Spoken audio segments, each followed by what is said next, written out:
धन्यवाद पिता परमेश्वर कि तूने आज के दिन दिया प्रभु, और आज के दिन हमारे दिन हमें वाले पिता परमेश्वर कि तूने सच में हम महिलाओं को बहुत ही विश्वास से तूने प्रभु हमें भेजा है, और प्रभु हम अपने साथी का प्रभु सहायता के रूप में होते हैं पिता परमेश्वर।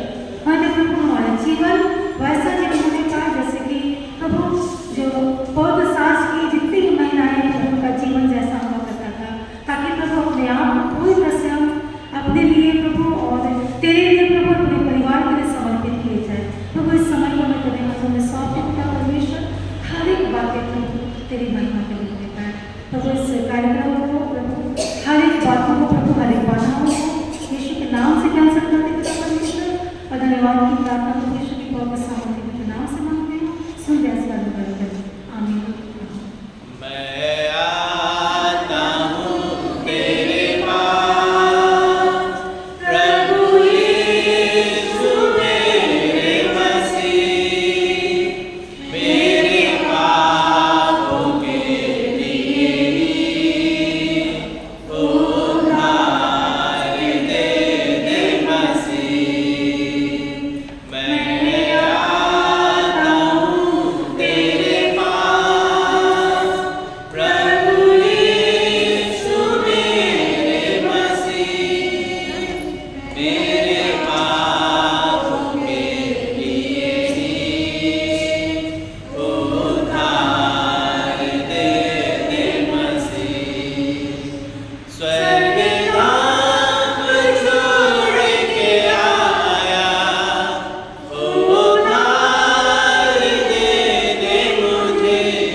ठीक है, अब हम लोग सीधे प्रभु के वचन में चले गए।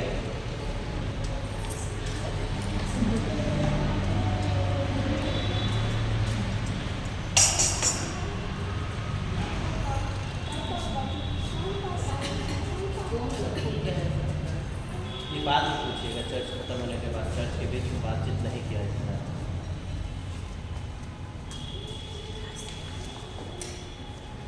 आप सबको जय मसीह की। और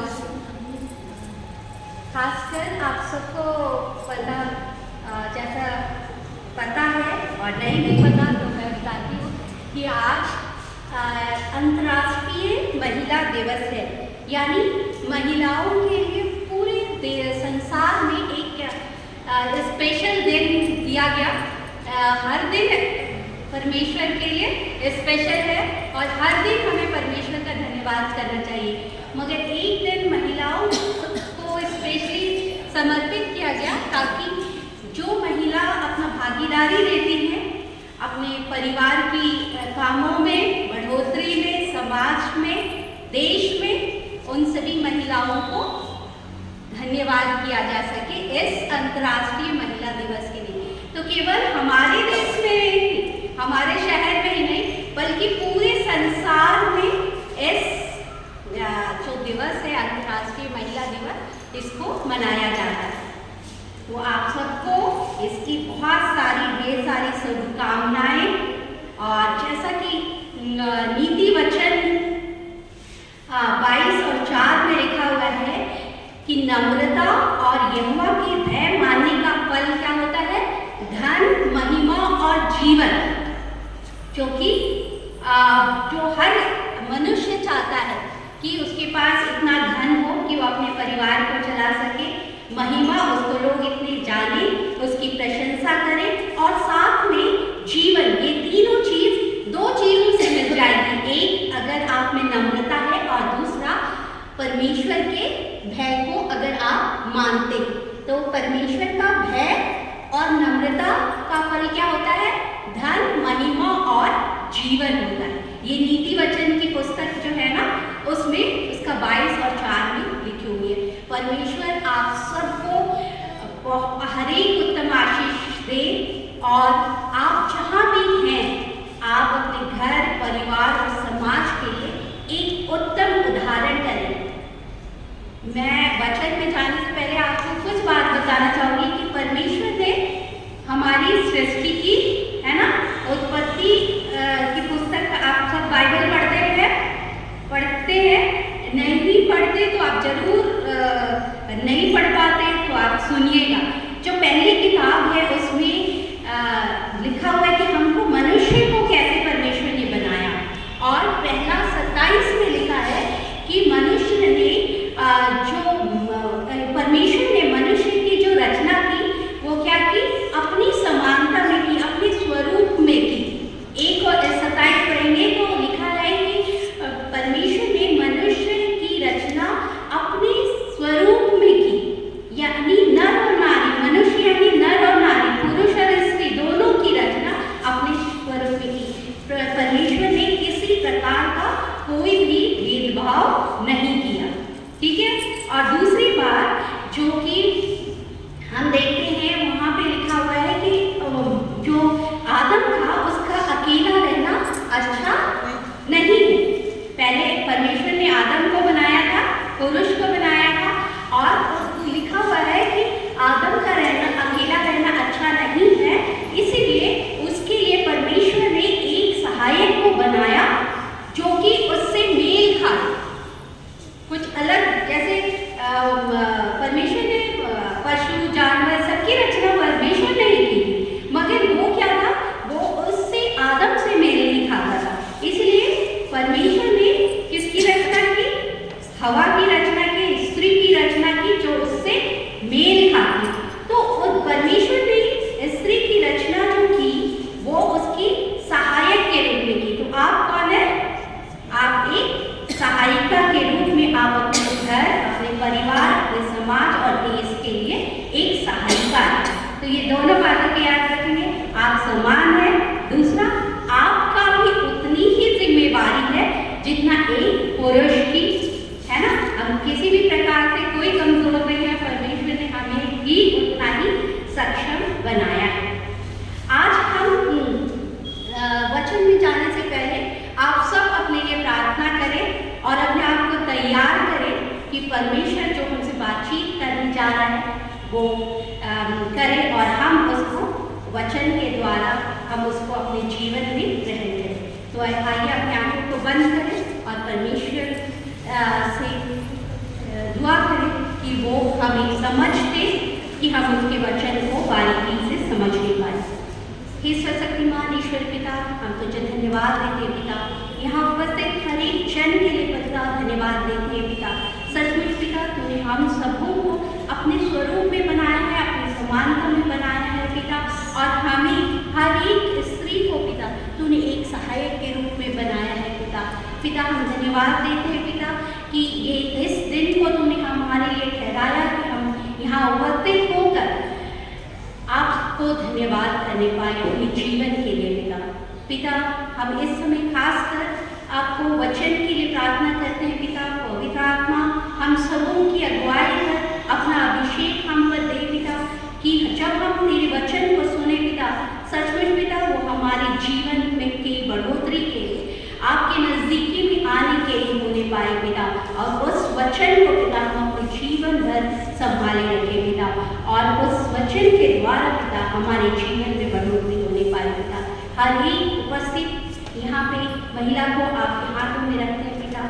इस समय इस चर्च के चारों ओर हम आपके पवित्र रंग का घेरा डालते हैं पिता। कोई भी रुकावट हमारे वचन के बीच में ना होने पाए पिता, और हम एक मन होकर आपके वचन को सुनने और समझने पाए पिता, उस पर मनन करने पाए पिता। पिता मैं अपने आप को आपके हाथों में देती हूँ पिता, जो कुछ तू हमसे बोलना चाहता है पिता, मेरे मुख के द्वारा तू आप बोल पिता।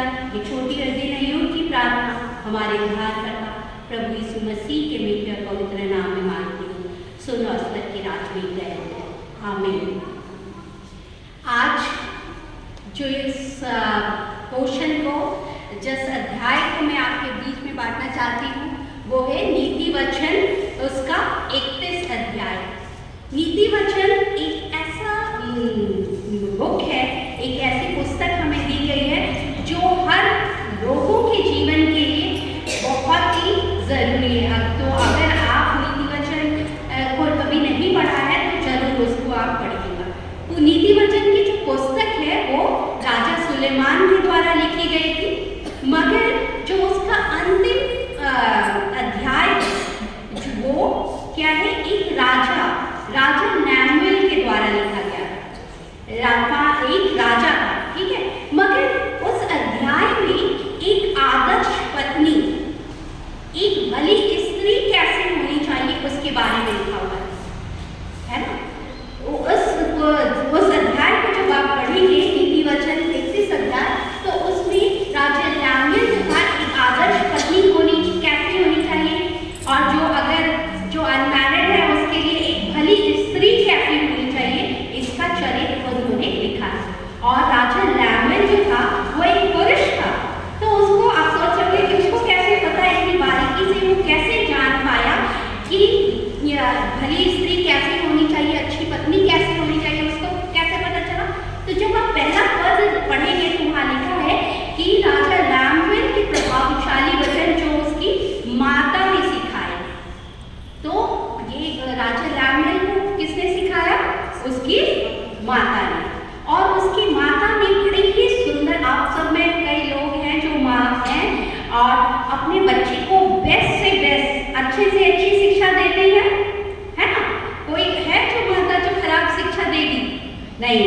तो राजा नैमुएल की जो माता थी वो भी अपने बेटे को बहुत ही अच्छी शिक्षा दी थी, और उसने सिखाया था कि अगर भली स्त्री अगर आपके जीवन में आएगी, तुम्हारे जीवन में आएगी, तो ना वो तुम्हारे जीवन के लिए बढ़ोतरी का कारण होगी, बल्कि तुम्हारे राज्य के लिए भी एक बड़ी भूमिका को निभाएगी। इसलिए राजा नैमुएल जो था वो अपनी माता की सिखाई बातों को सुनता है और उसको एक वचन के रूप में अपने लोगों के लिए इस 31 अध्याय अध्याय में लिखता है। ठीक है, 31 अध्याय का हम लोग स्पेशली 10 से 27 पदों को देखेंगे। ठीक है, और जो 10 और 27, 10 से लेकर 27 पद है, उसमें कई चरित्र बताए गए। एक स्त्री का कैसा चरित्र होना चाहिए, कैरेक्टर, है ना।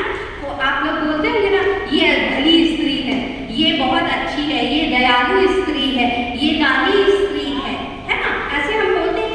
तो इस जो 10 से 27 पदों में भी जो चरित्र बताया गया है एक भली स्त्री का, उसके आधार पर मैंने 6 भागों में उसको बांटा है कि जो चरित्र के आधार पर जो वहाँ पर लिखा गया है।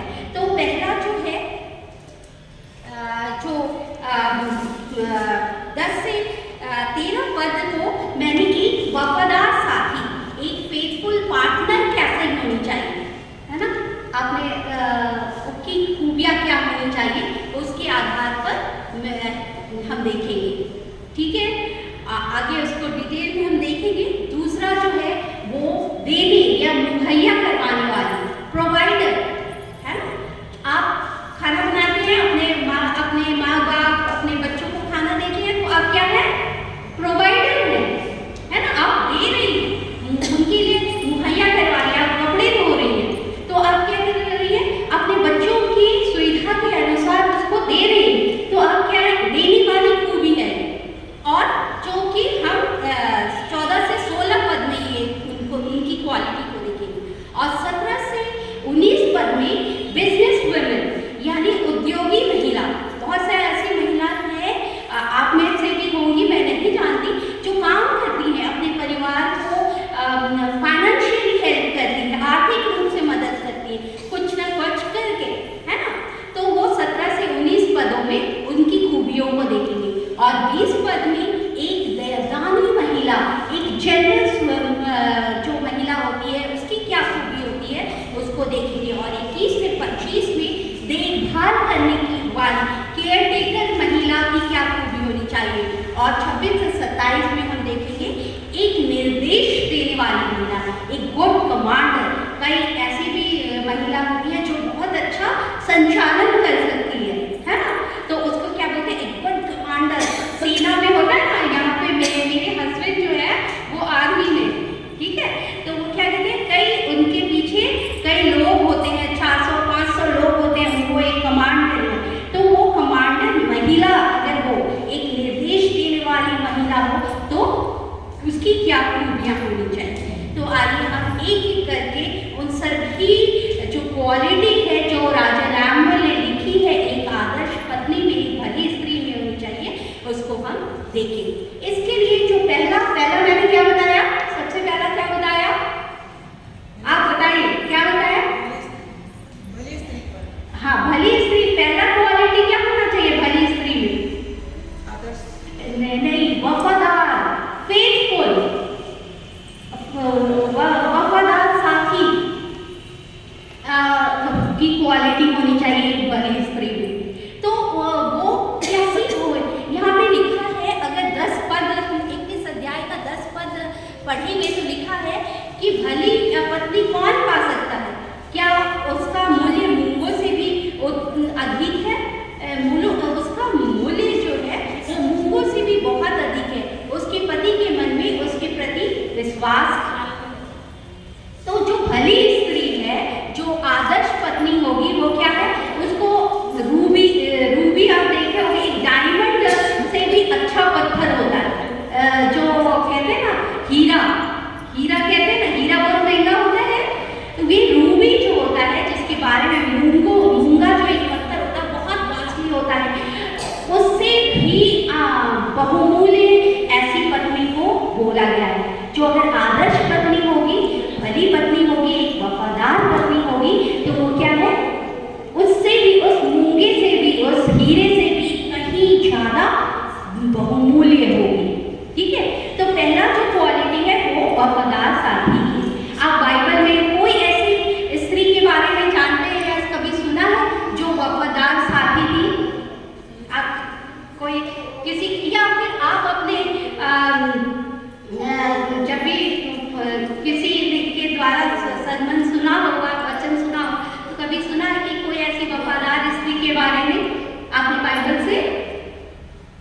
नहीं। तो आज मैं एक स्त्री के बारे में आपको बताने वाली हूँ। वो पाया जाता है पहला सैमुएल उसका 25 अध्याय में। वहाँ पे एक वफादार स्त्री के बारे में वर्णन है, और जब उसका 3 पद पढ़ेंगे तो लिखा है कि स्त्री तो बुद्धिमान और रूपवती थी। ठीक है, लिखा है कि वो एक घटना लिखी हुई है एक पुरुष के बारे में, उसका नाम था नाबाल, और उसकी जो पत्नी थी उसका नाम था अबीगेल।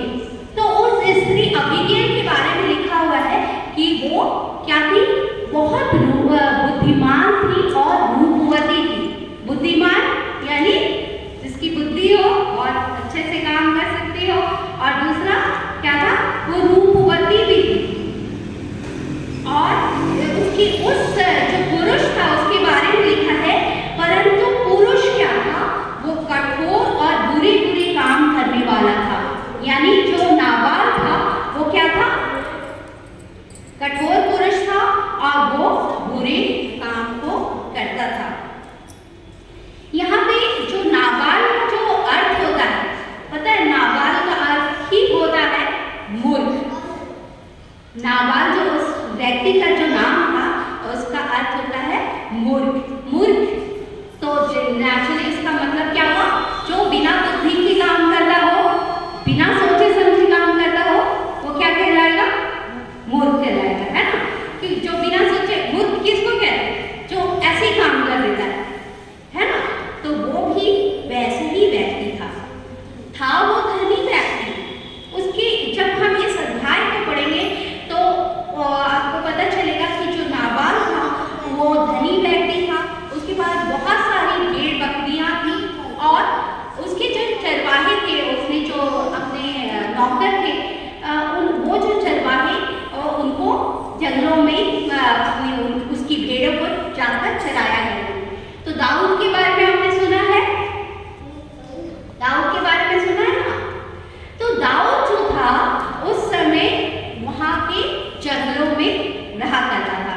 उस समय तक दाऊद राजा नहीं बना था, और वो एक जो साउल राजा था इजराइल का, उससे भागकर वो जंगलों में था। तो ये जो चरवाहे थे, जो नाबाल जो धनी व्यक्ति था उसके, वो जंगलों में जाकर उनके भेड़ बकरियों को चराया करते थे।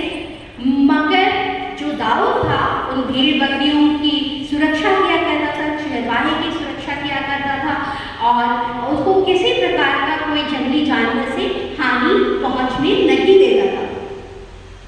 जब दाऊद को पता चलता है कि नाबाल जो है अपने भेड़ के क्या होते हैं, भेड़ के क्या होते हैं, क्यों भेड़ पालते हैं, भेड़ देखा है आपने, क्या करते हैं इसको, भेड़ ऊन देता है ना, है ना, भेड़ ऊन देता है। तो उसके जो बाल होते हैं उसको जब बहुत बड़े बाल हो जाते हैं तो उनको कतरा जाता है, उसके बाल को निकाल कर उससे धागे बना के कपड़े बनाए जाते हैं, है ना। तो वो नाबाल जो था अपने भेड़ों को का ऊन कतर रहा था। ठीक है, तो दाऊद जो था अपने लोगों को भेजता है नाबाल के पास और कहता है कि क्या करो, तुम जो है मैंने तुम्हारे चरवाहे, तुम्हारे लोगों की, तुम्हारे भेड़ बकरियों की सुरक्षा की है, तो तुम दाऊद के लिए और उसके लोगों के लिए कुछ भेंट भेजो। ठीक है, क्योंकि दाऊद के पास उस समय राजा नहीं था, दाऊद उस समय राजा बनने वाला था मगर बना नहीं था, और वो जंगलों में रहता था। इसलिए उसने नाबाल से ये अपने लोगों के द्वारा मैसेज पहुंचाया कि भेंट के लिए कुछ भिजवाओ। ठीक है, और तो नाबाल जो था वो मूर्ख था, है ना। मैंने पहले ही बताया नाबाल का अर्थ ही होता है मूर्ख। तो वो क्या किया, वो जब हम उसका 10 पद पढ़ेंगे सामुएल का 25 का 10, तो उसमें लिखा है कि वो कहता है कि ये कौन है, ये दाऊद कौन है, यिशै का पुत्र कौन है। आजकल बहुत से दास अपने अपने स्वामी के पास से भाग जाते हैं। यानी वो अपने कहानी सुनिए, गोलियत को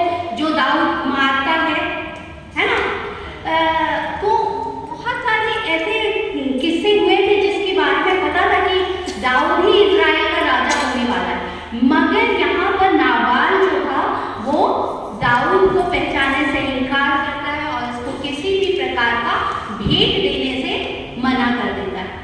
जब दाऊद के जो जन थे, जो ये रिक्वेस्ट लेकर नाबाल के पास आए थे, वो वापस जाकर दाऊद को बताते हैं कि वो जो आप जिस व्यक्ति के पास आपने भेजा है नाबाल के पास, उसने तो मना कर दिया और उसने ऐसा कहा कि दाऊद कौन है, मैं नहीं पहचानता। तब दाऊद को बहुत गुस्सा आता है और वो अपने लोगों को बोलता है कि तलवार खींच लो और तलवार कस लो और आज ही हम इस नाबाल और उसके समस्त घराने को खत्म कर देंगे। तो दाऊद ये बात ठान कर जंगल से निकल पड़ता है नाबाल को मारने के लिए। इतने में नाबाल का जो एक सेवक था, वो उसकी जो पत्नी का क्या नाम बताया था अभी मैंने? अबीगेल। क्या नाम बताया था? अबीगेल। नाबाल का एक सेवक, एक काम करने वाला दौड़ के जाता है और अबीगेल को बताता है कि किस तरह हमारे जो स्वामी नाबाल है, उसने दाऊद की जो आशीर्वाद थे उसको ठुकराया और उसके विरुद्ध बोला। इसलिए अब जो दाऊद है वो हमारे स्वामी यानी नाबाल के पूरे घराने, नाबाल और उसके पूरे घराने को खत्म करने का ठान लिया है। अब अबीगेल क्या करेगी? आप क्या करते? अबीगेल बुद्धिमान थी, है ना? लिखा हुआ था ना, मैंने पहला ही क्या बताया था, क्या लिखा हुआ था 3 पद में? स्त्री तो बुद्धिमान थी, है ना? तो उसने अबीगेल ने जाकर नाबाल से लड़ाई नहीं करनी शुरू कर दी कि तुम जो दाऊद इतना परमेश्वर का जन है और उसके साथ ऐसे मूर्खतापूर्ण काम को क्यों किया, बल्कि उसने झटपट, लिखा हुआ है कि जब फुर्ती से जाकर दाऊद के लिए भेंट तैयार करती है और दाऊद के लिए जो चीज़ें तैयार करके ताकि वो उसको भेंट दे और उससे माफी मांग सके अपने, यानी वो अपने वफादार साथी, अगर कोई मेरा साथी है तो उसकी गलतियों को हम क्या करेंगे? छिपाएंगे और गलतियों को हम उजागर नहीं करेंगे, है ना? दूसरे के सामने मेरा जो बेस्ट फ्रेंड होगा, मेरा कोई दोस्त होगा, तो हम उसकी गलती को क्या करेंगे? छिपाने की कोशिश करेंगे। तो यहाँ पर अबीगेल जो थी उसने भी यही किया। वो जानती थी कि नाबाल जो है वो मूर्खतापूर्ण काम कर रहा है, मगर वो उस समय उसको ठीक करने के उद्देश्य से दाऊद को भेंट देने के लिए और उससे भेंट करने के लिए वो निकल पड़ती है और वो जाती है। आप अगर 25 अध्याय का 23 पद से आगे बढ़ेंगे तो बड़ी सुंदर रीति से लिखा हुआ है कि वो जो अबीगेल थी, दाऊद तो बहुत गुस्सा था ना, तो अबीगेल जो थी जैसे दाऊद को देखती है वो उसकी चरणों में गिर जाती है। अबीगेल भी बहुत धनी स्त्री थी, ठीक है, क्योंकि उसके पति के पास बहुत पैसा था, वो भी घमंड कर सकती थी, मगर वो जानती थी कि जो दाऊद है वो परमेश्वर का जन है, परमेश्वर की ओर से चुना हुआ है। इसलिए वो दाऊद को देखते ही उसके चरणों में गिर जाती है और उससे माफी मांगती है। और वो बड़े ही सुंदर ढंग से आप उसकी बुद्धिमत्ता को, आप उसकी कितनी बुद्धि से उसने दाऊद को समझाया और कहती है कि आपको खून करने की जरूरत नहीं है, आपको लहू बहाने की जरूरत नहीं है, क्योंकि आप तो यहोवा की ओर से, परमेश्वर की ओर से चुने हुए लोग हैं, है ना? और परमेश्वर क्या कहता है? परमेश्वर अपने लोगों का जो न्याय है वो खुद करेगा, है ना? वो आपके दुश्मनों, आपको जाके झगड़ा करने की जरूरत नहीं है किसी से, बल्कि आपके लिए वो खुद खड़ा होगा। तो यहाँ पर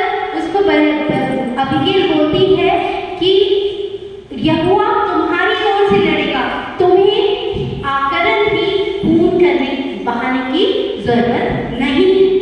अबीगैल देखिए कितनी सुंदर तरीके से दाऊद के गुस्से को शांत करती है। और अगर हम नीति वचन का जो नीति वचन 18 का 21 पद अगर हम पढ़ेंगे तो लिखा है कि जीव के बस, ये क्या है? जीव है हमारा, और इसी से हम बोलते हैं ना, तो लिखा है जीव के बस में मृत्यु और जीवन क्या है?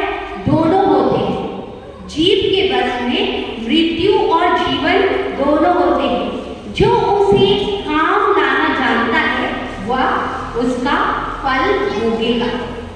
अगर आप अपने इस जीव को सही तरीके से इस्तेमाल करेंगे तो आपको क्या मिलेगी? जीवन मिलेगी। मगर अगर यही जीव को आप गलत तरीके से इस्तेमाल करेंगे तो क्या होगा? आपको मृत्यु मिलेगी। जैसे नाबाल ने दाऊद के विरुद्ध बोलकर, परमेश्वर के जन के विरुद्ध बोलकर क्या अपने ऊपर ले लिया? मृत्यु को लिया, है ना? और वो लिखा है कि दाऊद जो था उसको मारने के लिए निकल पड़ा। उसके बाद सुनो, मगर वहीं यहाँ पर अबीगैल की बात सुनकर, अबीगैल की समझदारी भरी हुई बात सुनकर दाऊद जो था वो अबीगैल को धन्य कहता है, उसको धन्यवाद देता है कि तुमने मुझे एक गलत काम करने से बचा लिया। आप परमेश्वर हमें कहता है कि तुम्हें बदला लेने की जरूरत नहीं है। हमें बदला ले, हम लोग गुस्से में क्या करते हैं? क्या करते हैं? सबसे पहले अच्छे आओ तुमको हम देखेंगे, बदला लेने के लिए सोच करने लगते। मगर वचन कहता है कि तुम्हें बदला लेने की जरूरत नहीं है, यहोवा तुम्हारी ओर से खड़ा होगा। और यहाँ पर भी दाऊद जो है वो धन्यवाद कहता है कि धन्यवाद अबीगैल कि तुमने मुझे आकरण की खून करने से बचा लिया, लहू बहाने से बचा लिया, क्योंकि सचमुच यहोवा मेरी ओर से मेरा बदला लेगा। और वो दाऊद जो था अबीगैल की जो भेंट लाई थी अबीगैल उसके लिए, उसको स्वीकार करता है सहज, और उसको कुशल क्षेम से वापस भेज देता है।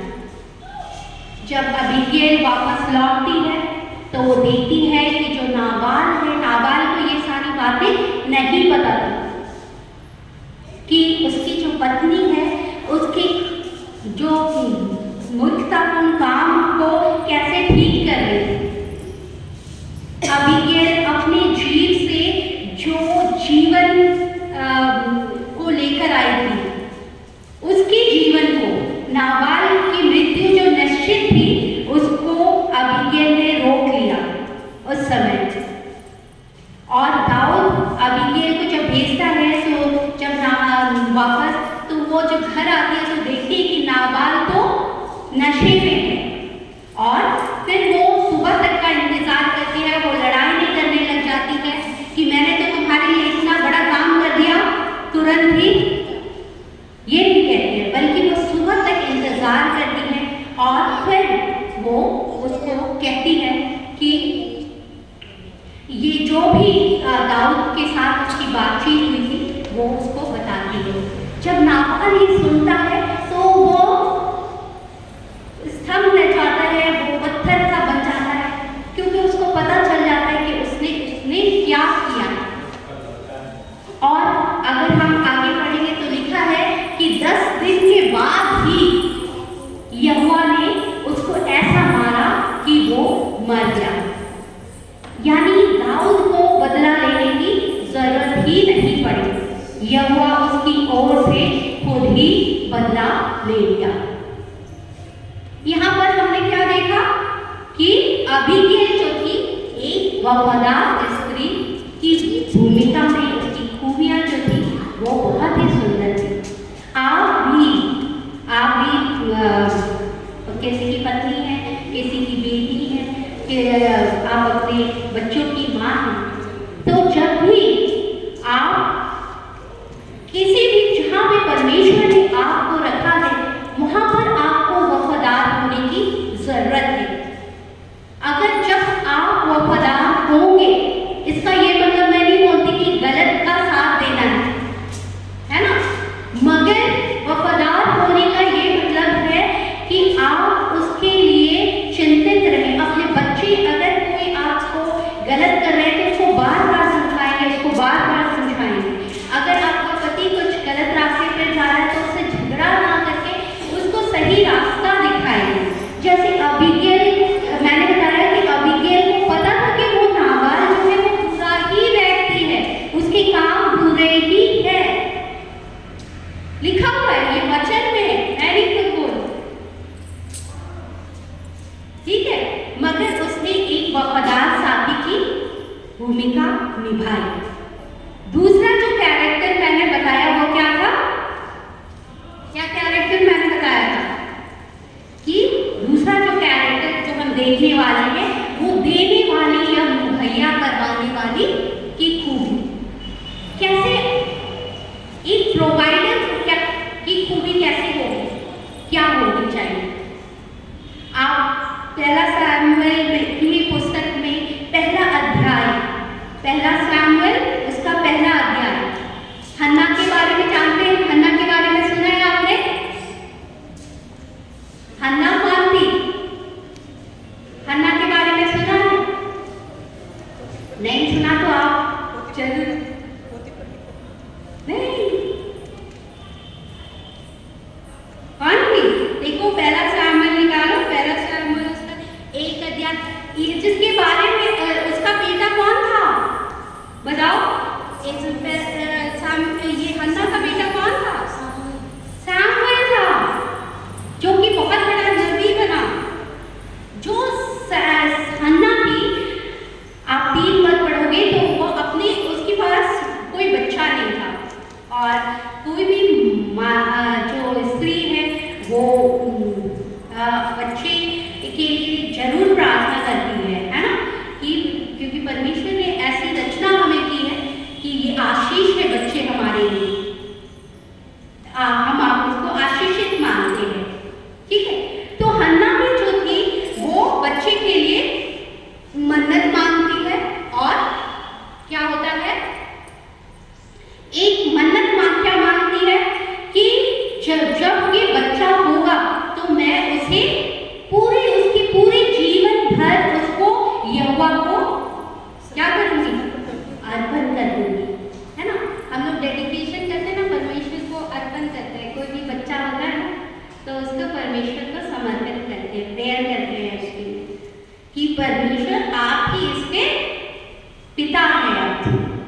तो वो लेकर उसने मन्नत मांगा, क्या मन्नत मांगा कि अगर मेरा बच्चा होगा तो उसे मैं यहोवा के भवन में अर्पण कर दूंगी। और जो उस समय का जो नबी था एली, उसको ये आशीष देता है परमेश्वर की ओर से और सचमुच वो एक बच्चे, परमेश्वर उसको एक बच्चा देता है। और क्या होता है, वो अपने मन्नत के अनुसार क्या देती है बच्चे को, यहोवा को देती है। हाँ, जब पहला सैमुएल अगर उसका 28 पद पढ़ेंगे तो हन्ना क्या कहती है, जैसे ही उसकी मन्नत पूरी होती है वो यहोवा को अपने बच्चे को अर्पण कर देती है। आप सोचोगे इसमें देने वाली महिला क्या है, ये मुहैया कैसे करवा रही है? तो जब ये जो थी, ये अपने परिवार को हन्ना जो थी वो बहुत अच्छी रीति से उसकी देखभाल करते थे। और अगर आगे के पदों में लिखा है कि वो प्रति वर्ष जो जाती थी, ये नहीं कि उसको यहोवा को अर्पण कर दिया तो उसको पूरी रीति से छोड़ दिया था, बल्कि प्रति वर्ष जब मंदिर जाया करती थी तो उसके लिए एक बागा, एक कोट टाइप का बनाकर ले जाया करती थी और उसको पहनाती थी। यानी एक माँ की जो भूमिका होती है ना, माँ की क्या भूमिका होती है, अपने बच्चे की देखभाल करना, उस बच्चे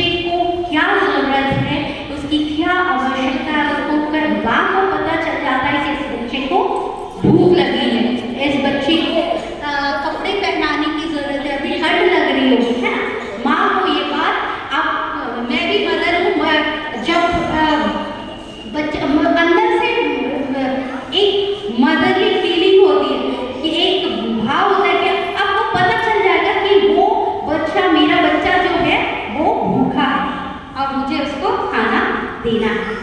और यहाँ पर हन्ना भी अपनी माँ की जो भूमिका, अपने परिवार की जिम्मेवारियों को पूरी अच्छी रीति से मुहैया करवाती है, देती है, उसके लिए उपस्थित रहती है, या वो झुंझलाती है। कई बार आजकल बहुत ये फैशन है कि छोड़ दो, वो अपने आप इंडिपेंडेंट अपने आप काम कर लेगा।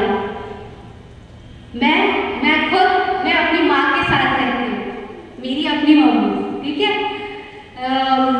और मैं चाहती हूँ मेरी माँ का हेल्थ है। आज मैं शादीशुदा हूँ, मेरे 2 बच्चे हैं, बड़े बड़े बच्चे हैं, एक बेटी नौकरी करती है, मगर मैं चाहती हूँ मेरी माँ आज भी मेरे लिए उतनी ही चिंता करती है जितनी मैं जब पैदा हुई थी तब चिंता करती थी। तो परमेश्वर का धन्यवाद हो कि हमें परमेश्वर ने ऐसा रचा ही है कि हमें ये खूबी अगर नहीं है तो आप इस खूबी को अपने अंदर डेवलप करें, अपने आप को परमेश्वर से ये मांगे कि परमेश्वर मुझे, क्योंकि आपको जहाँ भी परमेश्वर ने रखा है वहाँ आपकी ये जिम्मेवारी है कि आप देने वाले बने, लेने से ज़्यादा देने वाले बने। हन्ना ने न केवल अपने परिवार के लिए और उस बच्चे के लिए एक ड्यूटी को निभाया, बल्कि पूरे इज़राइल के लिए, पूरी इज़राइल जाति के लिए सामुएल जैसे बालक को अर्पित किया यहोवा को।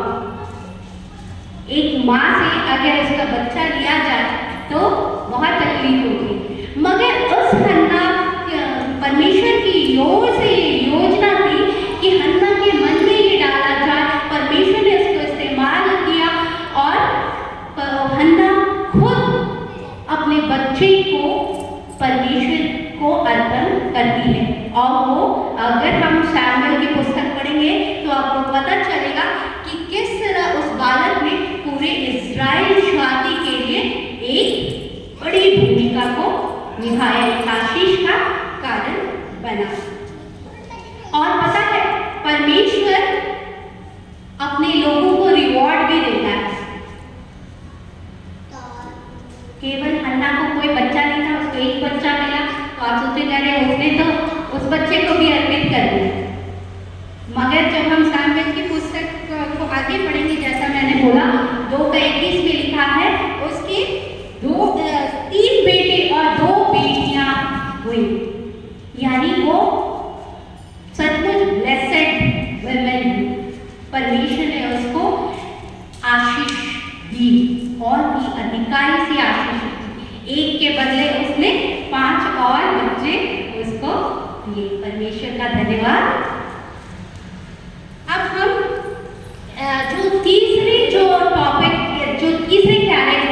तीसरा कैरेक्टर क्या है? उद्योगी, यानी व्यवसाय करने वाली, बिजनेस वुमेन। आपकी खूबी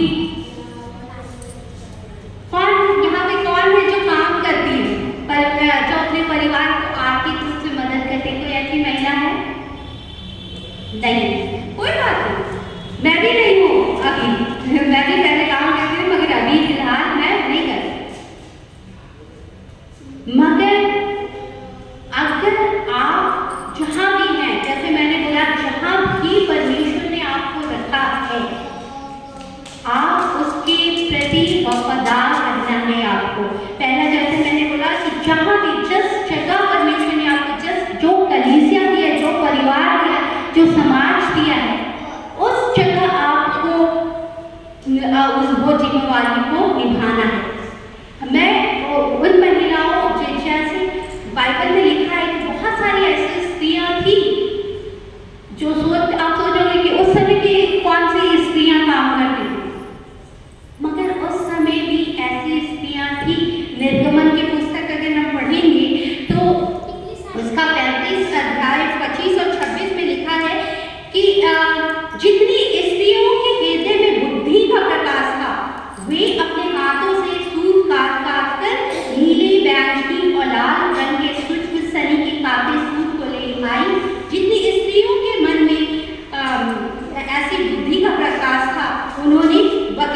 बात होती है। लिखा है यहोवा का भय मानना ही बुद्धि का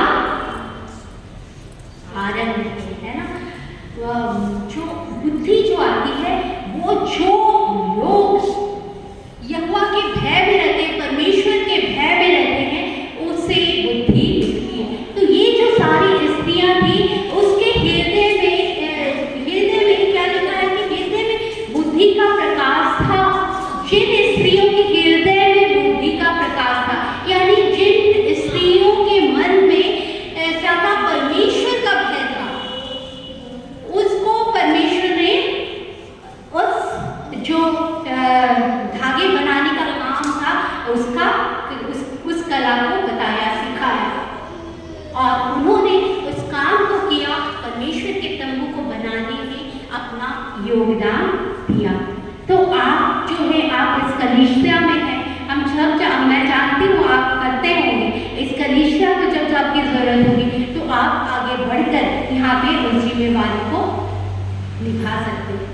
मैंने बोला कि किसी भी तरह से आप क्योंकि आज हम उन स्त्री के बारे में देख रहे हैं जिसके बारे में परमेश्वर कहता है कि वो भली स्त्री है, वो एक आदर्श पत्नी है ना।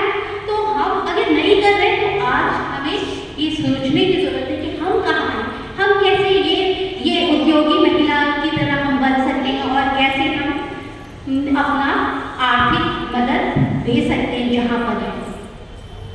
अगर रूथ की कहानी हम जानते हैं, रूथ जो थी, रूथ और जो उसकी सास थी नयोमी, वो क्या उसका नयोमी जो थी उसका पति भी मर जाता है, उसके दोनों बेटे भी मर जाते हैं। मैं जल्दी बताना चाहूँगी कि और जो रूथ जो थी उसकी एक नयोमी की बहू थी, और तो नयोमी जो बोलती है कि वो वापस अपने देश जाना चाहती है क्योंकि उसका पति उसका बेटा दोनों ही मर गया होगा। तो वो अपनी जो दो बहू थी उनको बोलती है कि तुम लोग अपने अपने मायके चले जाओ, अपने अपने घर चले जाओ, क्योंकि मैं वापस अपने जो देश है बैतलहम वहाँ जा रही हूँ, और अच्छा होगा कि तुम लोग दूसरी शादी भी कर लेना। मगर जो रूथ थी वो अपनी जो सास है इसको छोड़ती नहीं है और उसके पीछे पीछे उसके संग बैतलहम को चली जाती है। और जैसे तो क्या रूथ अपनी सास के लिए बोझ भी हो गए थे। रूथ हाथ करके बैठी हुई नहीं, जैसे कि वो वहाँ पहुँचती है। आप अगर रूथ की पुस्तक उसका दूसरा अध्याय का 2 पद में देखेंगे तो लिखा है कि वो रूथ ने नयोमी से कहा, मुझे किसी खेत में जाने दे कि जो मुझ पर अनुग्रह की दृष्टि करे, उसके पीछे पीछे मैं सीला बिनती जाऊँ। सीला क्या होता है? मतलब वो जो धान ऐसे धान आपने देखा जो गेहूँ या कोपल जो जिससे निकलता है गेहूँ का दाना, चावल का दाना, ठीक है क्या ओखली में निकाला जाता था। नहीं, ओखली नहीं, वो जो पेड़ पौधा होता है जिसमें गेहूं का दाना लगा रहता है या चावल का दाना, हाँ, वो जैसे हम काट रहे होते हैं ना तो थोड़ा बहुत गिर जाता है। तो जो रूथ थी वो क्या कहती है, मुझे ये आज्ञा दे कि मैं खेतों में जाकर वो बीनूं, और गरीब लोग जो होते हैं ना तो वो लोग क्या कहते हैं, उसको जमा करके फिर उसको साफ करके उसको फटक कर फिर उसको पीस कर चावल या आटा बनाते हैं। तो सोचिए वो रूथ जो थी कितनी मेहनत करती होगी, और उसने अपनी सास पर बोझ नहीं बनी बल्कि एक औद्योगिक महिला के रूप में उसने वहाँ पर भी काम किया, खेतों में जाकर काम किया, और अपनी न केवल अपना पेट भरा बल्कि अपनी सास के लिए भी सहारा बनी। और अगर हम नए नियम में देखेंगे तो एक प्रिस्किला थी, प्रेरितों के काम में लिखा है कि जो प्रिस्किला थी 18:2 में कि प्रिस्किला जो थी वो क्या बनाती थी, तंबू बनाती थी। और क्यों वो तंबू बनाती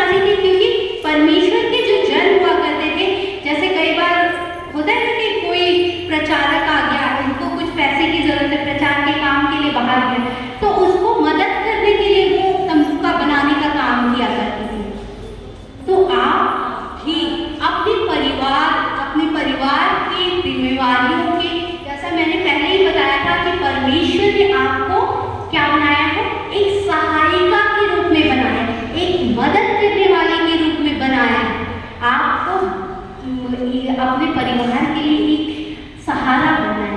आर्थिक रूप से भी आपको उनको मदद करने की जरूरत है।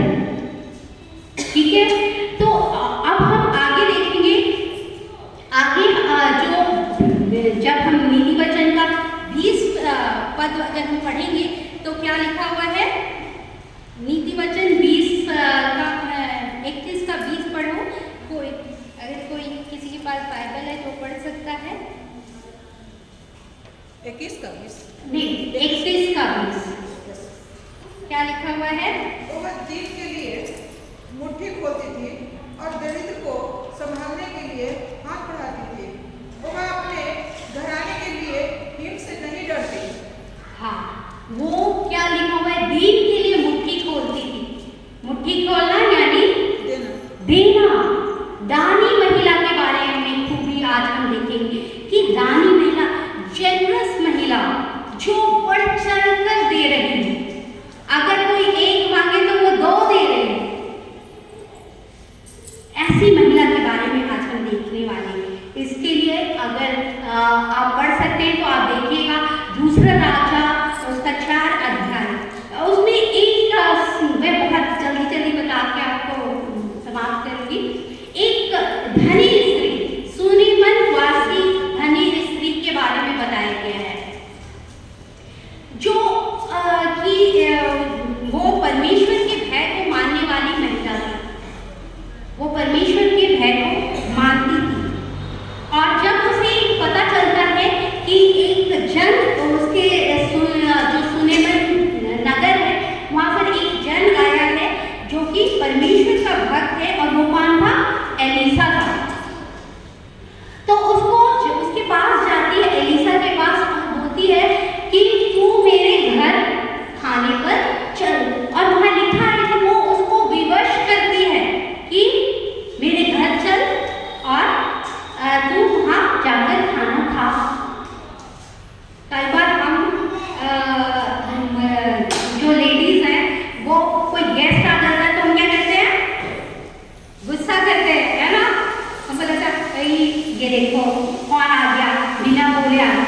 मगर यहाँ पर वो जो धनी स्त्री थी वो क्या करती है? वो उस भक्त के पास जाती है और उसको अपने घर आने के लिए विवश करती कि नहीं तू चल मेरे घर जाकर खाना खा। और उसकी ये जो भावना को देखकर, उसकी सेवा की भावना को देखकर वो एलिसा उसके घर जाता है। और ना केवल एक बार उसके घर जाता है, बल्कि लिखा हुआ है कि जब जब वो उधर से गुजरता था तब तक वो उसके घर जाकर खाना खाया करता था। आपके घर में एक बार गेस्ट आए तो अच्छा लगता है ना? 2 बार गेस्ट आए तो भी चलता है, मगर अगर वो बार आए तो आपको अच्छा नहीं लगता। लगता है ठीक है ये तो आ रहा है, जो है दे दो, ऐसा हमारे मन में भाव आ जाता है। मगर इस सुनेमन स्त्री के बारे में लिखा है वो उतने ही शिद्दत से उसकी सेवा में लगी रहती थी। और तभी एलिसा जो है एक बार नहीं 2 बार नहीं बार लिखा है कि वो बार उसके घर जाया करता था। ना केवल ये, उस महिला ने, उस स्त्री ने ना केवल उसको खाना खिला के भेज दिया, बल्कि उसके बारे में और भी सोचा। वो लिखा है कि वो अपने पति को कहती है कि क्यों ना हम वो जो परमेश्वर का भक्त आता है वो बार आता है, इसलिए हम उसके आराम के लिए ऊपर एक उपरौठी में एक कोठरी बना देते हैं, एक रूम बना देते हैं, ताकि वो जब यहाँ पर आए क्या करे? आकर विश्राम करे, आराम करे। और उसके लिए वो एक कोठरी बना देती है, एक रूम बना देती है। और ना केवल वो रूम बनाती है बल्कि उस रूम में उसके सारे आराम का सामान भी रखती है। वो जेनरस महिला थी, एक दानी महिला थी। वो बढ़ चढ़ कर वो दान दे रही थी परमेश्वर के भक्त के लिए, परमेश्वर के जन के लिए अपनी सेवा दे रही थी। और सचमुच जो एलिसा है, जो परमेश्वर का भक्त जो था एलिसा नबी, वो उसकी सेवा को देखकर बहुत खुश हो जाता है। और वो जो सुनेमन स्त्री थी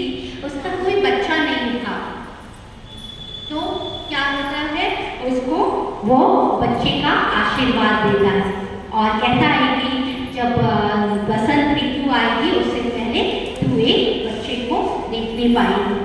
और सचमुच जबकि उस स्त्री को इस बात का विश्वास नहीं था कि वो बच्चे को देख पाएगी, मगर परमेश्वर ने उसको आशीष दी और वो एक बच्चे को पाल दिया।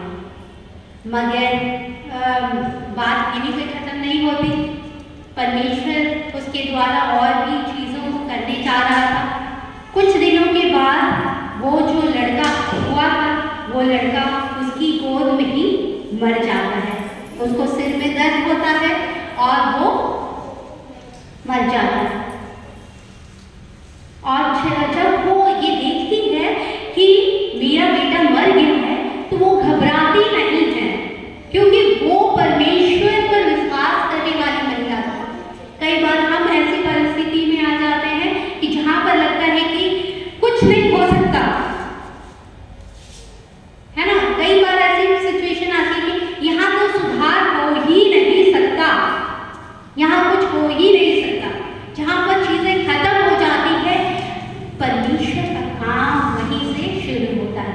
हमें क्या करना, हमें उस विश्वास के साथ परमेश्वर के जो प्रॉमिसेस हैं, परमेश्वर के जो वायदे हैं, वो उनको थाम के रखना है। मगर विश्वास एक्शन, ये काम है हमारा। हमको ये स्त्री ने वहाँ पे अपने कोई, अगर मेरा बच्चा अगर मेरी गोद में मर जाएगा तो क्या करेंगे, हम रोने लगेंगे, बिलखने लगेंगे, है ना। मगर ये स्त्री ने इसको पूरा विश्वास था कि परमेश्वर की योजना से ही मुझे ये बच्चा मिला है, परमेश्वर के जन के आशीर्वाद से ही मुझे ये बच्चा मिला है, मैंने तो मांगा भी नहीं था। तो ये परमेश्वर कैसे ऐसे इस बच्चे को ले सकता है।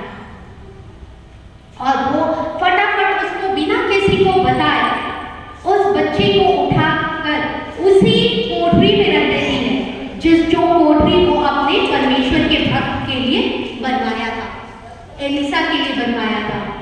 और वो अपने पति से कहती है कि फटाफट मेरे लिए उसके पास जाने का इंतजाम करो। और परमेश्वर सचमुच उस स्त्री के द्वारा एक बहुत बड़ी आशीष को देने जा रहा था, एक चमत्कार होने वाला था एलिसा के द्वारा। और जब वो जो सुनेमन स्त्री थी, जब एलिसा के पास पहुंचती है, एलिसा पहुंचने ही वाली होती है, तो एलिसा देख लेता है कि अरे ये तो वही स्त्री है जिसके घर में जाया करता था। वो अपने सेवक को बोलता है कि जाके देख के उसको क्या जरूरत है। और जब वो उसका जो सेवक है उसके पास जाता है कि क्या हुआ, तू यहाँ क्यों आई है, तो वो उसको बोलती है कि मेरे बेटे जो है मुझे जाने दे, मुझे एलिसा से मिलना है। मगर जो एलिसा था वो उसको जब पता चलता है कि सेवक के द्वारा कि उस बच्चे की मृत्यु हो गई है, तो वो उसको एक डंडा, एक छड़ी देता है और बोलता है कि जाके तू किसी से बात नहीं करना रास्ते में, और जाना और उस लड़के के मुंह के ऊपर ये छड़ी दे। मगर वो जो स्त्री थी वो उसको परमेश्वर के भक्त पर, परमेश्वर पर इतना भरोसा था कि वो जाकर एलिसा के चरणों में गिर जाती और बोलती कि नहीं तू चल, क्योंकि उसको विश्वास था कि एलिसा जो है वो जब वहाँ जाएगा उसके लिए प्रार्थना करेगा तो उसका जो लड़का है वो चंगा हो जाएगा, वो उठ जाएगा। और एलिसा उसकी जज से विवश होकर कह सकते हो आप, एलिसा ने ऑलरेडी भेज दिया था अपने सेवक को, मगर उसका जो सेवक था वो आगे चला भी गया था उस लड़की के पास। और उसका जो सेवक था एलिसा का, वो जाकर उस लड़की के मुंह पर वो छड़ी को रखता है कि वो जिंदा हो जाए, क्योंकि परमेश्वर के जन ने भी बोला था, एलिसा नहीं ये बात बोली।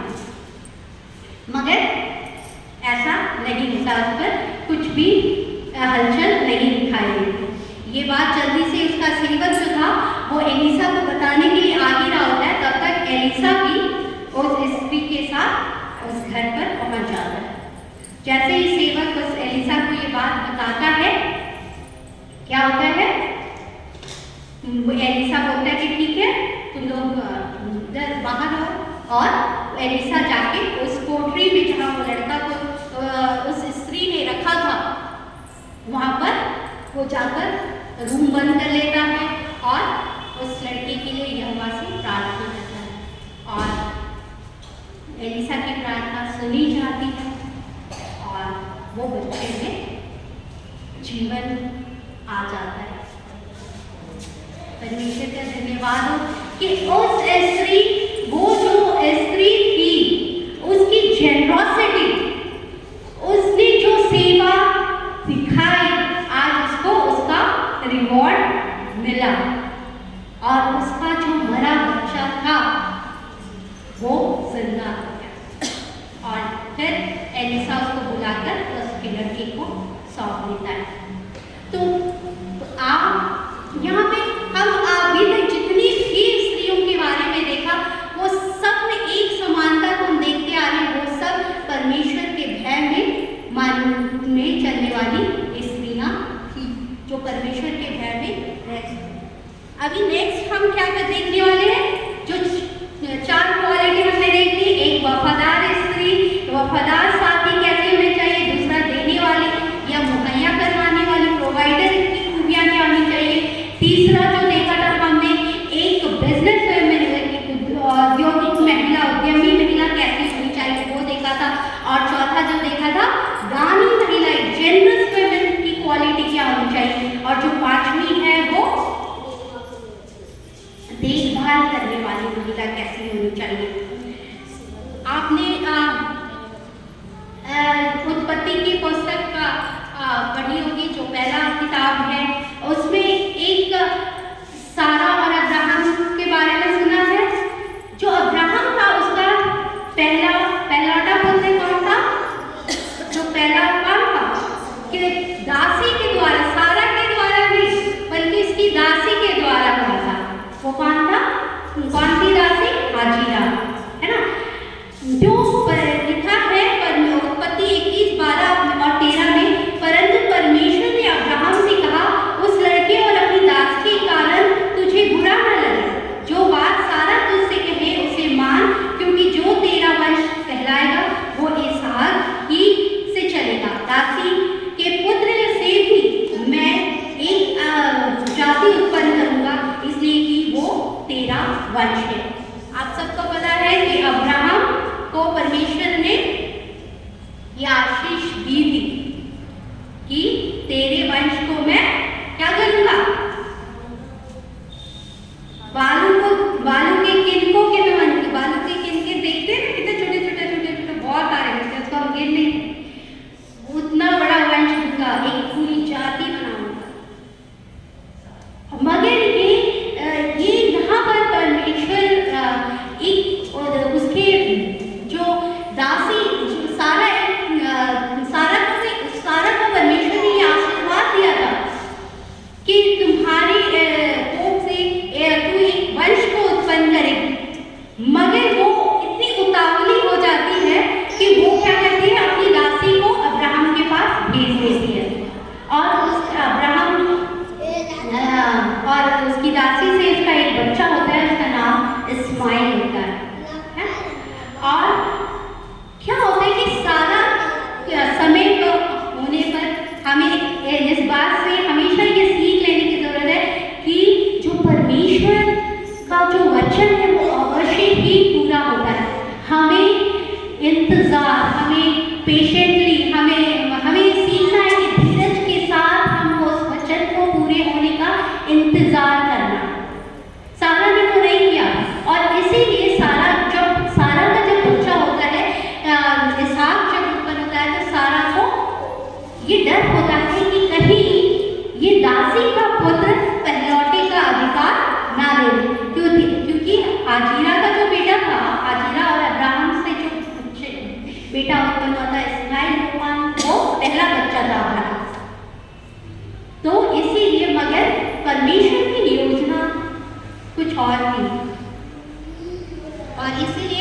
जो मैंने पढ़ाया आपको कि परमेश्वर कहता है कि अब्राहम तुम्हें दुखी होने की जरूरत नहीं है। सारा से जो बच्चा उत्पन्न होगा वही तेरा वंश कहलाएगा, मगर मैं तेरी दासी से भी, दासी के पुत्र से भी एक वंश को, एक जाति को उत्पन्न करूंगा। सारा और जब ये बात परमेश्वर अब्राहम को बोलता है तो अब्राहम हाजिरा और इस्माइल को कुछ रोटी और पानी लेकर बोलते हैं कि तू यहाँ से चल जा।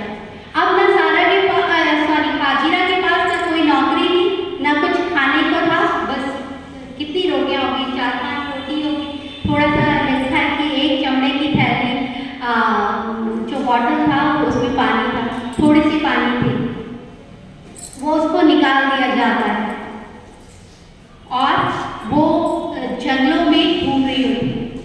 अब उसके पास कुछ भी नहीं था और वो एक ऐसा समय आता है कि वो उसको लगता है कि मेरा बच्चा जो है, जो परमेश्वर ने उसे दिया, वो बच नहीं पाया और वो एक झाड़ी के पास उसको रख देती है और दूर जाकर वो चिल्ला कर बिलख कर लिखा है कि वो रोने लगती है। और परमेश्वर, मैंने जैसे पहले ही बताया, परमेश्वर ने ऑलरेडी अब्राहम को बोल रखा था कि मैं तेरी दासी के पुत्र से भी एक जाति उत्पन्न करूंगा। परमेश्वर ने वायदा ये पहले ही कर दिया था, मगर शायद हाजिरा को परमेश्वर उस जंगल में जो घूम रही थी, वो उस तकलीफ से गुजर रही थी, उसको तैयार कर रहा था कि वो परमेश्वर की योजना को देख सके। कई बार हमारे जीवन में भी तकलीफ आती है तो हम घबराने लगते हैं और उस परमेश्वर के सारे वायदे को भूल जाते हैं और हमारा मन क्या हो जाता है, व्याकुल हो जाता है। जैसे हाजिरा यहाँ पर बिलख कर क्या कर रही थी, लिखा हुआ है कि वो रोने लगती। तो परमेश्वर ने कभी हम अपने वायदे को नहीं भूलता, उसने जो कहा था वो जरूर पूरा होता है। और वो उसको परमेश्वर को इस्माइल के रोने की आवाज़ सुनाई देती है और वो अपने दूध को हाजिरा के पास भेजता है। और यहाँ पे मैं जरूर ये पढ़ना चाहूँगी क्योंकि बड़े वो जो दूध आया था वो क्या कहता है, वो हाजिरा को बोलता, ऐसे नहीं बोलता ए स्त्री, ऐसे नहीं बोलता, हाजिरा को बोलता हाजिरा हाजिरा, यानी उस दूध को, परमेश्वर को उसका नाम पता था। कई बार हम बोलते हैं कि वो दासी है, उसका नाम कैसे पता होगा परमेश्वर, मगर परमेश्वर आप सबका, हर एक जन का नाम, परमेश्वर के जो भय में चलता है हर एक जन का नाम परमेश्वर को पता है। और वहाँ पर भी उस दासी का नाम भी का नाम लेकर दूध उसे बुलाता है, ये हाजिरा, ये हाजिरा। और ना केवल उसको नाम से बुलाता है बल्कि उसके बाद लिखा है कि मत डर, हे हाजिरा मत डर, यानी उसको कंफर्ट देता है कि तुझे अब डरने की जरूरत नहीं है, क्योंकि परमेश्वर को हमारे हर एक रोनी, मैं कभी भी आप दो चीज होती है, एक दिखावे के लिए रोना है ना, कई बार इतना इमोशन में बह जाते, भाव में पड़ जाते कि जो से रोने लगते। हमें परमेश्वर के सामने रोने की जरूरत है, लोगों से सिंपैथी लेने के लिए रोने की जरूरत नहीं है। हमको परमेश्वर के सामने अपने आंसू को बहाने की जरूरत है, जो कि हाजिरा ने किया और उसके आंसू का वो हिसाब परमेश्वर ने रखा और उसको फल दिया। और उस दूत ने उसे कहा कि हाजिरा तुझे मत डर, तुझे रोने की जरूरत नहीं है, परमेश्वर को तेरी रोने की आवाज सुनाई पड़ गई है। और तब लिखा है कि हाजिरा का क्या होता है, आँख खुल जाता है और उसको वहीं पास में एक कुआं दिखाई देता है। परमेश्वर से जुड़ेंगे तो आपकी भी आत्मिक आंखें खुल जाएगी और आप भी परमेश्वर के उन सारी आशीषों को देखने पाएंगे जो आप अपने अभी की आंखों से नहीं देख पाए। जब आप परमेश्वर से इतना कनेक्ट हो जाएंगे, ऐसा सिचुएशन आ गया था हाजिरा के पास कि उसके पास लग रहा था कि वो सब कुछ खत्म हो गया, मगर यहाँ पे परमेश्वर उस समय उसको आवाज लगाता है और परमेश्वर का काम उस समय शुरू होता है। और मैंने यहाँ पे मैं एक देखभाल करने वाली महिला के बारे में बता रही हूँ कि कैसे वो देखभाल करती है। पता है वो जो हाजिरा थी वो जंगल में रहकर अपने बच्चे अपने इस्माइल की देखभाल करती है और उसको बड़ा करती है।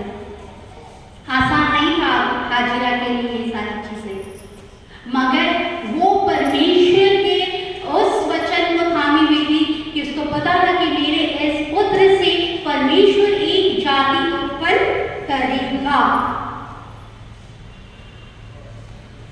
है ना। और भजन संहिता 46:1 क्या में क्या लिखा है? परमेश्वर हमारा शरण स्थान और बल है, संकट में अति सहज से मिलने वाला सहायक है। हमें मैंने जैसे पहले ही बताया कि आपको आंसू बहाना है तो आप परमेश्वर के सामने बहाएं ताकि परमेश्वर आपकी सहायता कर पाए। यहाँ पे हाजिरा की भी सहायता परमेश्वर करता है और उसको अपने बच्चे को बड़ा होने के लिए मदद करता है।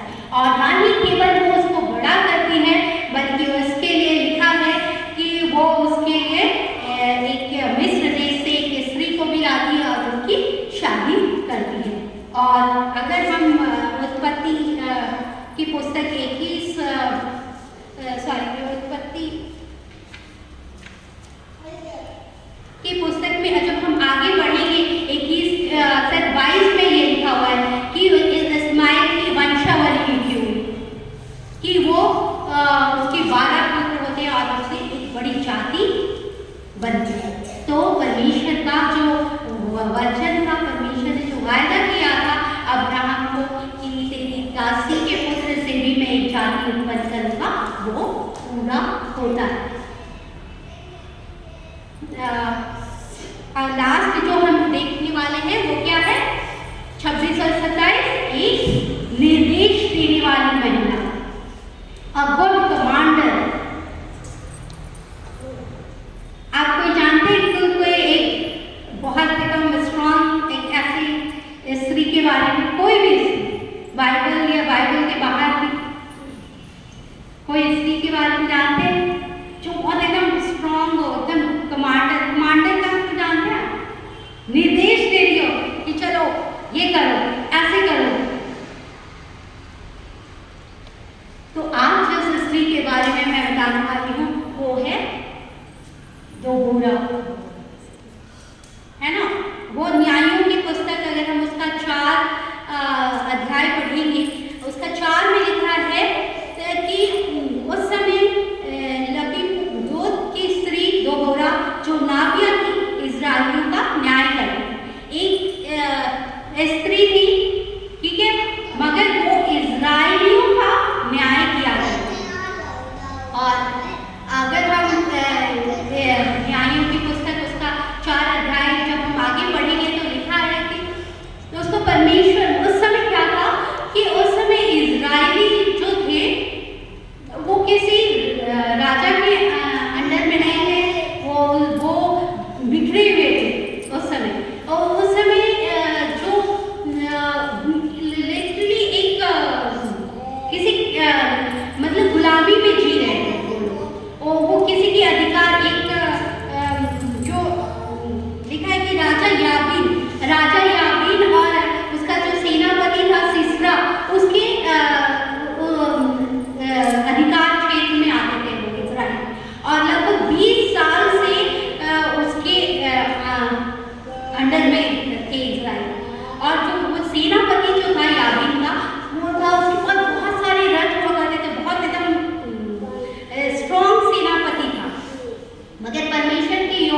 दोबोरा जो थी वो तैयार, तुरंत शीघ्र तैयार हो जाती है। लिखा है कि वो तैयार हो जाती है और बोलती है कि ठीक है, लड़ाई के मैदान में आप ऐसे ही नहीं जा सकते, लड़ाई के मैदान में आपको तैयारी के साथ जानी होती है।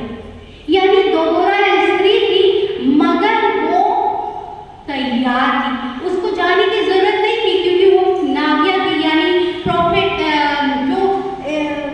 प्रॉफिट्स होते हैं ना जो भविष्यवाणी करते, वो इजराइलियों के लिए करती थी, वो एक अच्छे पोजीशन में थी।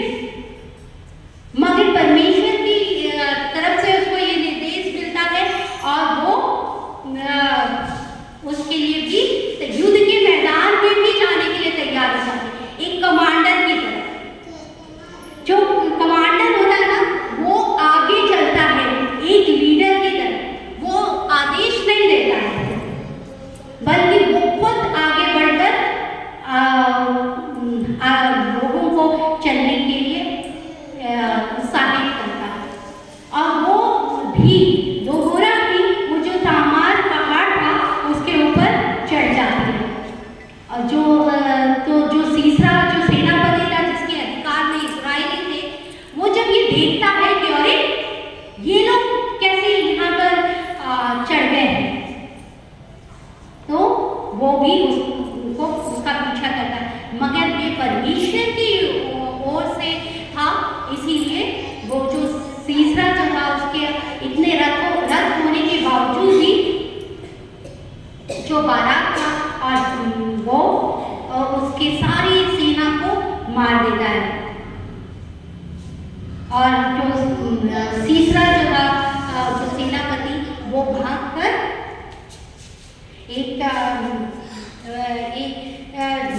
भाग जाता है और एक स्त्री के पास जाता है।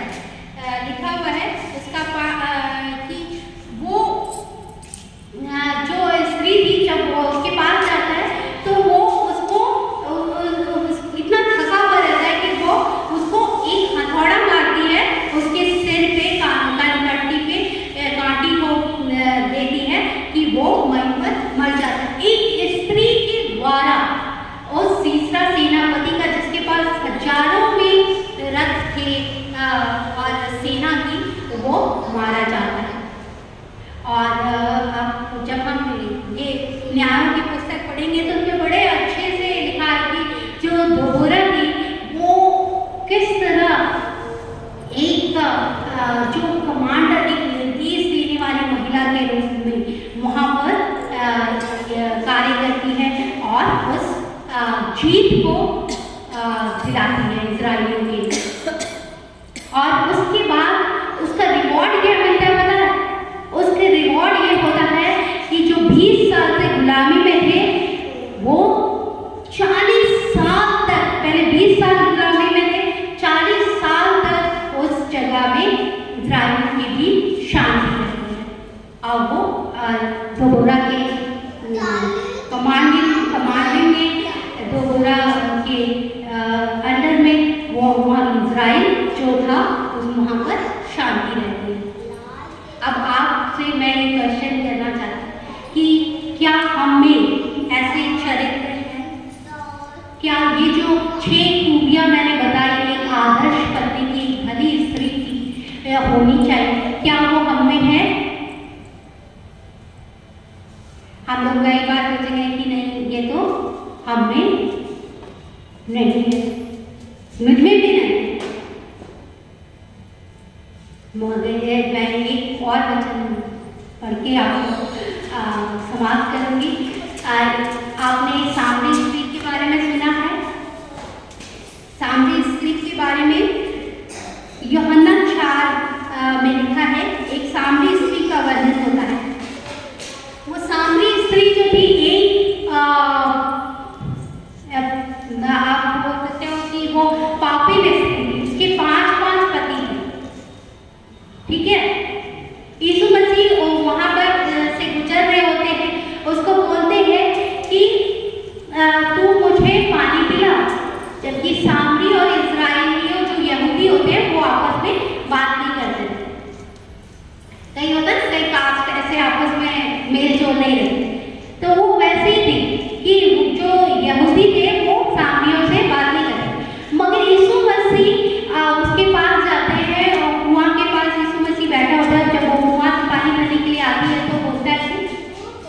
तू मुझे पानी पिला। तो वो बोलती कि तुझे पता नहीं कि मैं सामरी स्त्री हूँ, तू मुझसे क्यों पानी मांगता है? तो यीशु मसीह कहते हैं, जो यूहन्ना 4:10 में लिखा है कि यदि तू परमेश्वर के वरदान को जानती, यदि तू परमेश्वर के वरदान को जानती, तो यह भी जानती कि वह कौन है जो तुझसे कहता है कि मुझे पानी पिला, तो तू उससे मांगती और वह तुझे जीवन का जल देगा। एक पापिन स्त्री थी,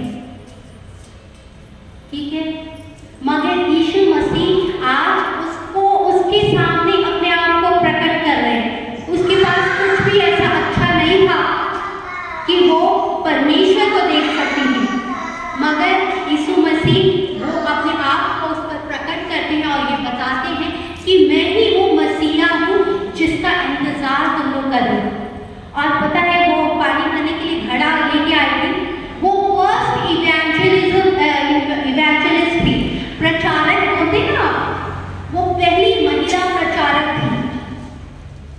उसको इसलिए चुना जाता, वो अपने घड़े को छोड़कर वहां पर, जब उसको पता चलता है कि यीशु मसीह यही है, यही मसीहा है, वो अपने घड़े को वहां पर छोड़कर भाग कर जाती है अपने नगर को और अपने लोगों को कहती है कि चलो मसीहा आया है, तुम लोग भी उसके दर्शन करो। क्योंकि जो प्रभु यीशु मसीह को चखा है वो शांत नहीं बैठ सकता। वो जरूर ये बात, जो खुशी, जो आनंद उस परमेश्वर ने हमें मुझे दी, वो आनंद मैं दूसरों में बांटूंगी।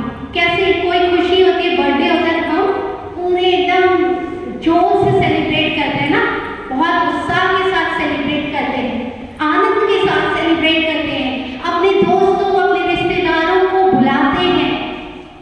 जब इस स्त्री ने उस यीशु मसीह को देखा जाना, तो वो भाग कर गए, अपने पुराने घड़े को छोड़ के जाना, यानी अपने पुराने जीवन को छोड़कर वो उस नए काम के लिए भाग कर जाती है।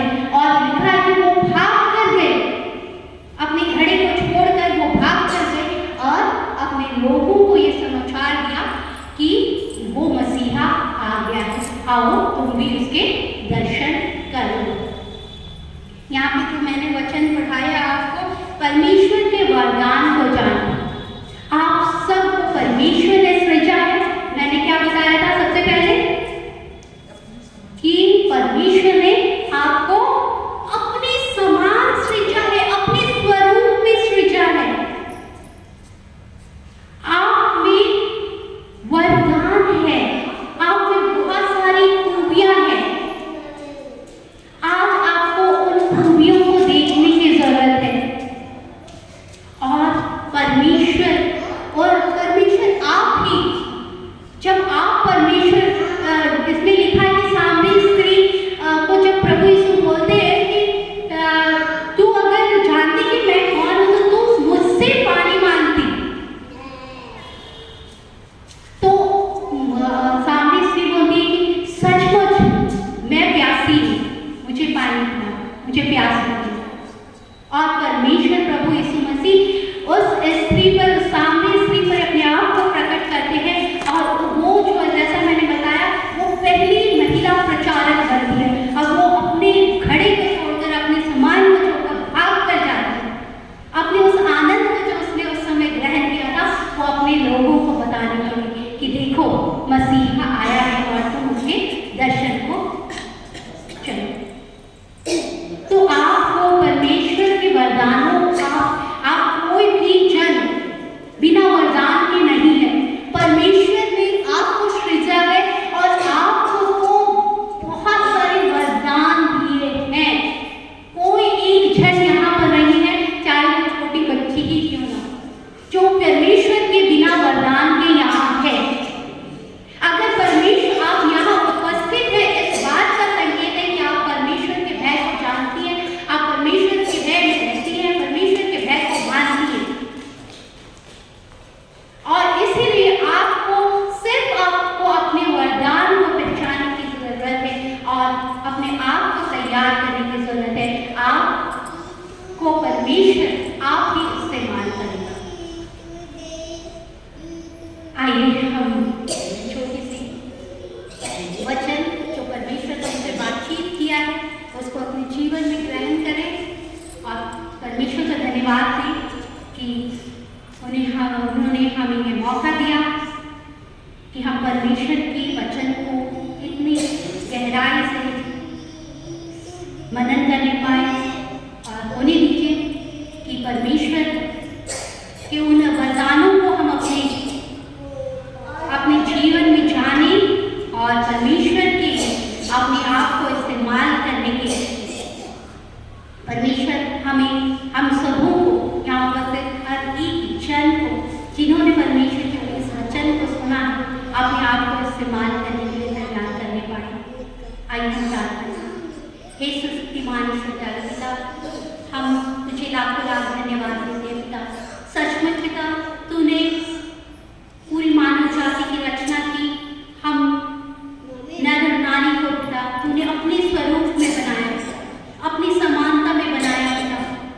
पिता तू हमें सृजा है पिता, तू हमारी हर एक बातों को जानता है पिता। पिता इस समय हम सिर्फ हर एक महिला को आपके हाथों में रखते हैं पिता। धन्यवाद देते हैं उनके जीवन के लिए पिता। तूने यहाँ पे उनको लाया है पिता, ये तेरी ही मर्जी है पिता। और पिता होने दिया कि हम तेरे वचन को सुनने पाए पिता। सचमुच पिता तूने हमें अपने वरदानों से हमें भरा है पिता। पिता यहाँ उपस्थित हर एक जन अपने वरदानों को जानने पाए पिता। जो गिफ्ट तूने उन्हें दी है पिता, जो उत्तम आशीष उनके जीवन में तूने दी है पिता, होने दे पिता कि वो हर एक बहन अपने जाने पाए पिता। और जहाँ भी उन्हें रखा है तूने उन्हें पिता, वो अपने घर, अपने परिवार, अपने समाज, अपने देश के लिए एक उत्तम उदाहरण रहने पाए पिता। और जैसा कि तू नीति वचन 31-29 में कहता है, तू उन सभी स्त्रियों से श्रेष्ठ होगी। मैं इन सभी बहनों को जो परमेश्वर के भय में रहती है पिता, मैं आपकी उस वचन को क्लेम करती हूँ पिता कि सचमुच पिता इन स्त्रियों को पिता तू श्रेष्ठ बना पिता कि और तू इन स्त्रियों को अपने राज की बढ़ोतरी के लिए पिता, अपने वचन के प्रचार के लिए इस्तेमाल कर पिता।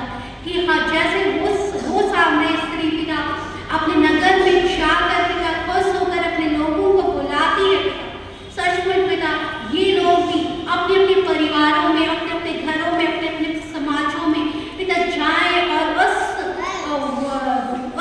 खुशी को पिता बांटने पाए पिता। हर एक को अपनी आशीष दे पिता, उनके परिवारों को पिता अपनी आशीष दे पिता कि वो सचमुच पिता इस जगह के लिए, इस कलीसिया के लिए पिता एक स्तंभ बनने पाए पिता। और ये कलीसिया तेरे नाम से जानने वाले पिता। हम सारी बातों को पिता, आगे के समय को पिता आपके हाथों में रखते हैं पिता। और ये प्रार्थना हमारे उद्धारकर्ता प्रभु यीशु मसीह के मीठे और पवित्र नाम में मांगते हैं। सुदासर की राज को जय। आमीन।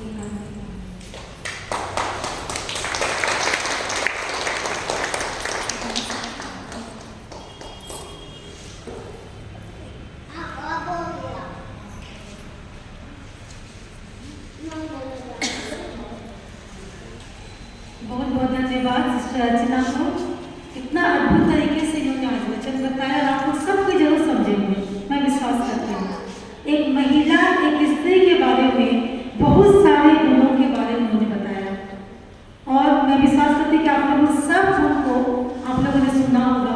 और मैं ये भी विश्वास करती हूँ कि वो जितना भी गुण हम लोगों ने सुना सिस्टर अर्चना के द्वारा, वो सब गुण हम में से हर एक बंधु के पास में है। मैं विश्वास करती हूँ हम लोग सेवा करने वाले भी हैं, हम लोग समय पर बिजनेस भी कर सकते हैं। हम लोग कर सकते हैं कि नहीं कर सकते हैं? कर सकते हैं ना। हम लोग विश्वास भी करते हैं। हम लोग बहुत सुंदर, थैंक यू अर्चना, बहुत सुंदर वचन, थैंक यू, बहुत अच्छा। और मैं जानती हूँ कि हमारे जो बहनें हैं थोड़ा अभी सीख रही हैं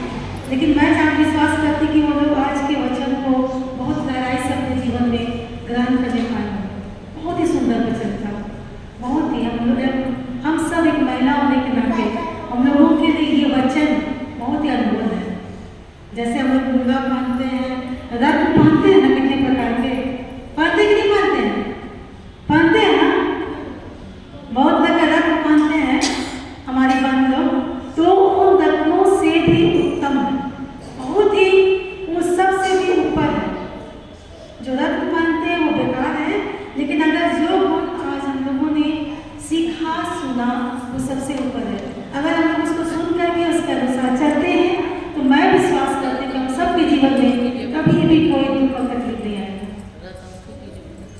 आप लोग बात ना करें, जब रहते हैं आप लोग चर्च में तो बिल्कुल बात नहीं करना चाहिए, अगर बात करना है तो बाहर जा सकते हैं आप लोग।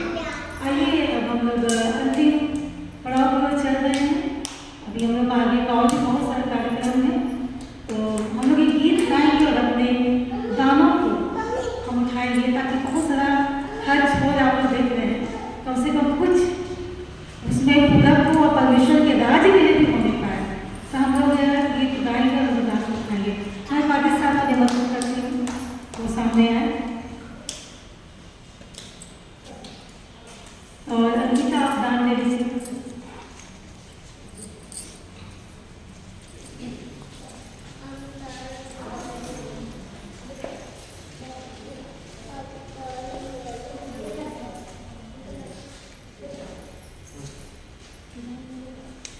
आइए हम लोग एक भजन गाएंगे और प्रभु की महिमा करेंगे और अपने भेंट को प्रभु के सम्मुख लेकर के आएंगे। भजन संख्या 41। बोलो जय, मिलकर जय, बोलो जय यीशु की जय। और इस बीच अपने भेंट को प्रभु के सम्मुख लेकर के आएंगे। बोलो जय, मिलकर जय, बोलो जय यीशु की जय, बोलो जय, मिलकर जय, बोलो जय यीशु की जय, बोलो जय जय जय, बोलो जय, मिलकर जय, बोलो जय यीशु की जय, बोलो जय, मिलकर जय, बोलो जय यीशु की जय, बोलो जय जय जय। प्रेम से देखिए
दोपहरी में प्रभु जी हम आपकी आराधना कर सके, आपकी महिमा कर सके।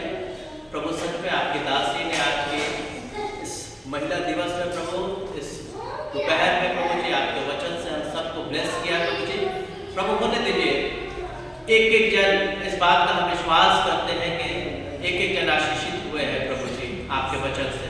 प्रभु हम विशेष प्रार्थना करते हैं प्रभु जी इस भेंट के लिए आपने हमें धन रूपी आशीष दिया है और आपके उस आशीष में सब आपके राज्य के लिए लेकर के आए। देने वाले को बोलता है ब्लेस करिएगा, भेंट सिर्फ और सिर्फ आपकी महिमा में खर्च होने पाए। यीशु मसीह के नाम से मांगते हैं, आमीन।